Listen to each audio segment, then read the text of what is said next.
伊姆使用的力量究竟是什么？路飞的终极梦想要怎么实现？大家好，我是朱二笨。海贼王1060话又是相当劲爆的一话，伊姆的能力和路飞的梦想两个终极秘密一起出现，直接把期待值拉满，又留下了不少谜团。这期视频我们就从这毁天灭地般的力量说起。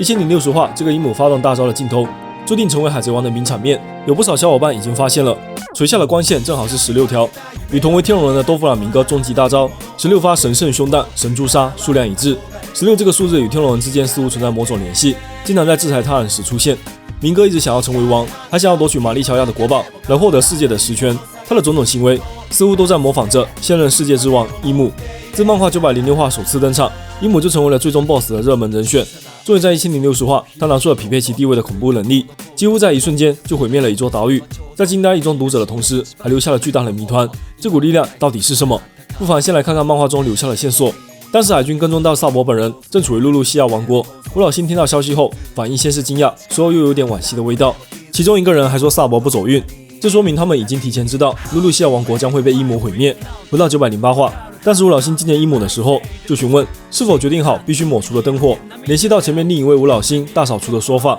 抹除灯火应该是相同的意思，就是将不利于天龙人统治的因素，不管是人还是国家，彻底消灭。露露西亚王国的百姓为了上缴给国王和天龙人的天上金，生活十分艰苦，成为爆发革命的契机。但是它不是唯一参与反叛的国家，有什么特殊的地方让它成为必须首先抹除的岛屿呢？更加奇怪的是，伊姆会见吴老星的时候是世界会议开始的第一天，而八国革命发生在世界会议之后。如果伊姆没有预见未来的能力，那么就剩下一种可能，但是他和吴老星见面时想要抹除的并不是露露西亚，而是其他目标。露露西亚在海贼王中是存在感很低又很高的一座岛屿。早在漫画272话，艾斯的扉页连载故事就发生在露露西亚王国。艾斯在这里认识了一位名叫莫达的妹子，被大家戏称为牛奶妹。后来到了漫画903话，科比和贝鲁梅伯曾经救下一位王族，她就是露露西亚王国的科马宁公主。这样一个看似路人的角色，却有名有姓，也许早就暗示着她还有戏份。随后在漫画904话，革命军全军军队长登场，从桃子海贼团手下救下了一个城镇。当时出现的妹子就是莫达，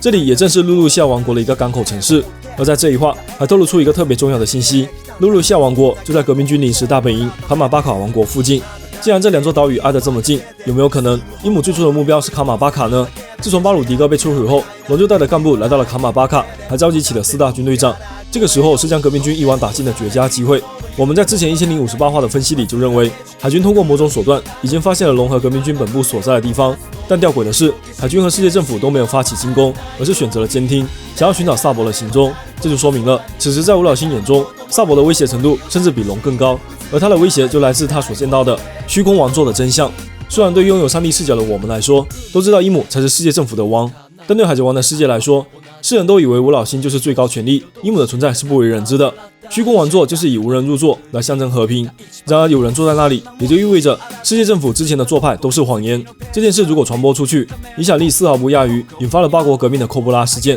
所以萨博成为了伊姆和吴老星必须抹杀的新目标。将这几话发生的内容串联起来，我们可以推测更加完整的事件经过。首先，会议的第一天，伊姆很可能已经知道革命军主力在卡马巴卡集结，准备一口气解决掉这个多年来的动乱根源，并召集吴老星负责善后工作。然而意外发生了，萨博发现了这次会面，看到了某个人影坐在了虚空王座上。为了确认人影的身份，他改变了第4天的作战计划，决定在众神之力完成宣战后，和其他人分头行动，自己独自回到了盘古城中。但他没有发现伊姆，反而见到了寇布拉和吴老星的会谈。寇布拉因为察觉到空白100年间的问题，让吴老星起了杀意。最后，萨博带着一堆秘密逃出盘古城，吴老星也将杀害寇布拉的罪名交货给了萨博，没想到反而成为了八国革命的导火索。伊姆为了镇压反叛的火种，发动了力量，准备消灭卡马巴卡的革命军总部。然而就在路上，萨博的通话暴露了行踪，他本人就在卡马巴卡附近的露露西亚，即便察觉到危险，也逃不掉了。所以吴老星才说这是命运。于是，在萨博即将说出关键内容的时候，吴老星抢先喊停了海军的监听。这个时候，伊姆终于提币，从地图上抹掉了露露西亚，随后发动毁灭攻击。之所以要梳理这个过程，是因为与我们推测伊姆的能力有关。首先，从乌云中的黑影出现到光束降下，有个短暂的等待，这是在等待伊姆最后的命令。仔细看，此时的天空中飘着一串拟声词，它经常出现在一些表现大地、天空震动的场景，用来代表声响或者气势。例如，百武者镜头里就经常出现这个拟声词。在魔鬼三角地带的迷雾中，那些躲在迷雾中的神秘生物也出现过这个拟声词。后来在路飞觉醒5档时，独特的心脏跳动声被超远距离外的向主听到，天空中也是这个拟声词。那么在1060话露露西亚的天空中，那个神秘的黑影是不是也正在震动大气，散发着强烈压迫感呢？当他发出这种气势时，远在圣地花之间的伊姆身上也出现了这种声音，这就意味着黑影与伊姆的力量是联系在一起的，就像桃之助可以和向主隔空对话一样，伊姆也可以用内心的声音来远距离指挥黑影。它是某种生物的可能性更高，这种主人加巨大生物的模式就很像目前已经确认的海王波塞冬。那么伊姆会不会就是最后的古代兵器天王乌拉诺斯呢？其实漫画中已经有几处剧情间接否认了古代兵器在天龙人手中。最早在漫画355话，斯班达姆劝说吴老星去夺取冥王设计图时，吴老星就对古代兵器存在与否表示怀疑，并且他们一向的策略是阻止古代兵器复活。试想一下，如果伊姆就是天王，吴老星至少不会质疑古代兵器是否存在，而他们的策略也代表着古代兵器被视为敌对力量。就目前海王和冥王所在的愚人岛和和之国来看，他们也确实与天龙人是敌对关系。根据海王类们的说法，天王和海王未来会有相逢的一天，鲸鱼们也都很高兴。既然能够和白星见面，那么天王至少也是个人，并且他们应该是类似朋友一样的友善关系。但是以伊姆剑指白星照片的行为来看，他明显有着强烈的敌意，不符合预言。如果天王和海王一样是在某一族人的血脉中代代相传的力量，那么他们应该会避免落入死敌之手，或者说这种力量无法靠强迫发动，而是需要乔伊波伊的引导才能正确发动。而冥王已经确定是一艘巨大战舰，合诸国的墙壁没有被破坏，所以他现在依然沉睡在合诸国底部。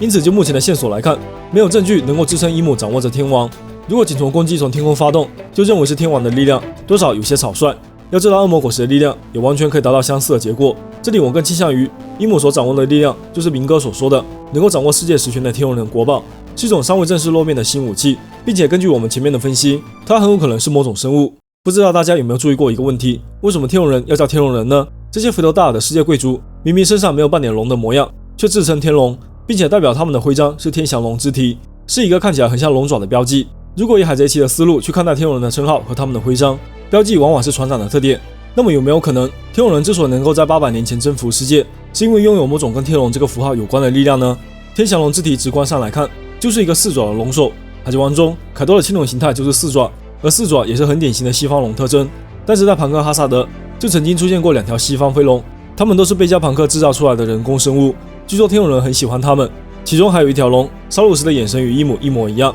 娜美还很巧合地强调了他的眼神。有意思的是，1060话黑影出现时还带来了乌云，而这种特性在海贼王里尾田将它定义为龙的力量之一。回想一下，当时在和之国鬼王提到龙马传说时，只说龙马将驻新都城上空的巨龙斩落，那个时候还是在古和之国，也就是空白100年间的故事。当时的世界贵族很可能拥有着某种龙的力量，并试图靠他们征服和之国。再结合之前四叶草博士的说法，巨盗王国曾经拥有强大的力量，却还是败给了后来的世界政府。综合以上种种线索，也许这就是伊姆和天龙人800年前能够征服世界的原因之一。来自飞龙的力量，很可能是一种结合东西方龙特点的另一种怪物。不同于3大古代兵器，甚至比他们更加强大的力量，被天龙人奉为国宝，用于掌握世界的实权。当年的巨大王国神之谷很可能跟露露西亚一样，也是被伊姆从地图上抹除了。但这股力量在发动时应该有很大的限制，无法轻易发动。例如需要献祭自己的寿命，所以多弗朗明哥才希望得到不老手术，赋予永恒的生命。而伊姆也只会在涉及到天龙人核心机密的时候才会发动这股力量，意为神诛杀。而由海军组成的，用以消灭各种敌对势力的屠魔令，就像是低配版的神诛杀。尽管我们现在还无法得知这个国宝的全貌，但它巨大的体型和巨大的力量，也许才是白胡子临死前强调的巨大战争的真正意思。1060话另一个看点即是路飞的终极梦想。一直以来，路飞都是以成为海贼王为目标，进行着自己的冒险。但其实他小时候还有一个终极梦想，只有艾斯、萨博、香克斯3个人知道。后来艾斯告诉了大河，现在路飞又告诉了草帽团的另外9个伙伴。这是目前整个海贼王世界中知道路飞梦想的全部名单了。在今年5月份，我们曾经单独出过一期分析路飞终极梦想的视频，里面梳理了到漫画1049话为止有关路飞和罗杰这个终极梦想的全部线索。当时我们的结论是，路飞和罗杰想要找到埋藏在大海尽头的巨大宝藏，和全世界的伙伴和朋友们一起开一个史无前例的超级大宴会。感兴趣的小伙伴可以去翻翻看，那些视频我们做了很细致的分析。今天我们重点来看1060话新出现的几个线索，是否印证了之前的想法。在路飞说完梦想后，草帽一伙9个人分别有3种反应：索隆、圣平、娜美、乌索普、罗宾是震惊，布鲁克、弗兰奇、山治是大笑，乔巴是兴奋。随后大家反应过来，娜美、罗宾、圣平又报以欣赏的态度。这些表现都跟当时萨博、艾斯听完路飞的梦想，白胡子、玉田听完罗杰梦想后的一连串反应保持一致。但是说明这个梦想是一个充满孩子气、异想天开的想法。虽然一开始会让人觉得不可能做到，但如果真的能够做到，就是一件特别有趣的事。当乌索普质疑路飞这个梦想无法实现时，路飞却觉得如果当上了海贼王，说不定就可以。弗兰基也说了一句，如果不当上海贼王，这件事就办不成了。这两句话就从侧面证明了，不只是路飞，而是大家都觉得这个梦想需要先成为海贼王才可以做到。那么世人的共识里，成为海贼王又意味着什么呢？其实就是找到藏在拉夫德鲁的王屁四，也就是罗杰临死前所说的财宝以及世界的全部。除了罗家海贼团的人以外，现在没有任何人知道拉夫德鲁到底藏了什么。所以对世人来说，王屁死就是罗杰留下了巨大宝藏。而小时候的路飞也是这么认为的，找到世界最大的宝藏和成为海贼王，就是他对香克斯立下的誓言。童年时期的路飞不可能有很虚很概念化的梦想，也不可能是什么征服世界这样很成人的想法。既然路飞曾经告诉过香克斯，也就意味着至少在遇到萨博和艾斯之前，路飞就已经有了这个梦想。所以这个梦想应该是实实在在的，并且是由童年那段风车村的经历所激发出来的。而将路飞引上海贼之路的，就是香克斯和红发海贼团。他们在酒馆里开心的宴会，举杯畅饮，大谈自由与冒险。这就是当年小路飞最憧憬的事，并且从小就记得用宝藏来支付参加宴会的钱。后来他在七水之都花光了娜美的存款，请了全城的人开了盛大宴会。路飞是乔伊波伊，他注定会给人们带来欢笑，而宴会就是海贼世界里笑声最多、最集中的时候。那么如果要给全世界带来笑声呢？全世界一起开宴会就是最佳的方式。但这么庞大的宴会要如何举办，是一个几乎不可能的事，所以大家听到这个梦想时都会很震惊。另外，举办这么庞大的宴会也需要耗费大量的财宝，所以才需要找到王屁死，也就是最大的宝藏。当然，这都是以世人的角度去看待梦想，最后的王屁死并不一定是财宝。路飞实现梦想应该会有更加有趣的方式，但宴会只是一个笼统的说法，因为路飞在宴会上做过的事情太多了，唱歌、跳舞、擦筷子等等等等。但要说最具代表性的动作，还是干杯，这往往也是整场宴会的高潮时刻。所以如果要把路飞这个梦想细化一下，也许是这样：举办一个全世界的大宴会，所有人一起大笑着干杯。除此以外，还有一些比较玄学的细节。585话，小路飞说完梦想后 ，ASL 三人举杯结义。1060话，路飞在说出梦想的时候，布鲁克端出了几个杯子，也是在这一话的末尾，唐梦一伙遇到了乔艾利波尼，而他的外号就是大胃王。似乎当路飞提到梦想时，总是跟吃和杯子有关系。这个梦想究竟是什么？既然已经到了最终章，我们就静待武田揭晓吧。现在再来看酒馆里这让垃圾路和伙伴们手挽手跳舞的画面，他们不就是连成一片吗？草莓一伙在新世界的冒险始于冰火岛唐克哈萨德，现在在进入最终章的时候，又遇上了一座气候严寒的东岛。目前对于新的冒险，我们依然没有太多的线索，但本画中出现的角色以及他们未来的动向，也许会关联到后续的剧情。首先是卡里布，之前的分析里，我们就认为他混在木桶里又上了一次山尼号，毕竟之前帮助路飞就是打算搭着顺风船离开和之国。卡里布其实也没有别的选择，当然路飞还是无法信任这个家伙，所以把他关在木桶里，还上了锁。等到了下一座岛屿，卡里布应该就能重获自由了。现在他手握冥王和海王的秘密，急切的想要去告诉那个人，但在木桶里听到路飞想要去玛丽乔亚的时候，表现得非常慌张，至少能说明他想要去的地方不是圣地。关于他想要去找伊姆透露秘密的可能性没有了，我们还是维持之前的猜测，他应该是想要去找巴基大神。接着来看萨博，伊姆发动了毁灭性打击，整座岛屿在一瞬间被巨大能量毁灭。即便萨博是自然系，也不是无敌的，火焰就曾经被岩浆这种更高温度的元素克制，所以这一次萨博应该也是十分凶险。袭击过后，整个陆西亚王国几乎蒸发，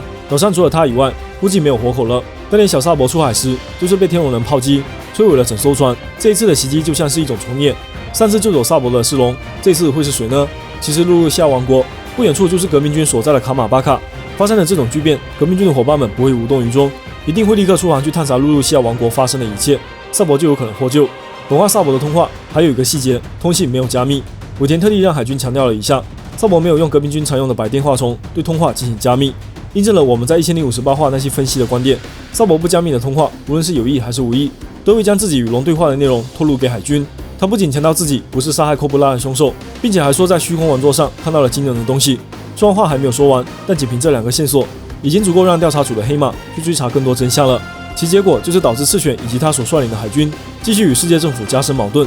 最后是本画末尾出现了乔艾利波尼，作为最神秘的超新星之一，又是亲身经历了世界会议诸多事件的角色。波尼现在身上带着非常多的秘密，比如路飞十分关心的科布拉之死，以及微微失踪、萨博的袭击等等。也许波尼也知晓部分内情。另一方面，波尼曾经变成索尔贝王国王太后科尼，无论这是不是他的本来样貌，他都与索尔贝王族有某种联系。而大雄就是原索尔贝王国国王，他们到底是母子还是父女，会是接下来的一大看点。不管是波尼还是大雄，当年在香波地群岛都跟草帽一伙很有缘分，甚至可以说是恩人。那块罗宾口中毫无头绪的路标历史真文，也许就要靠王太后来提供一点独家线索了。相信下一话就能知道波尼究竟想要做什么了。以上就是本期海贼王A7060话的细节伏笔分析啦，我是朱亚本，下期见。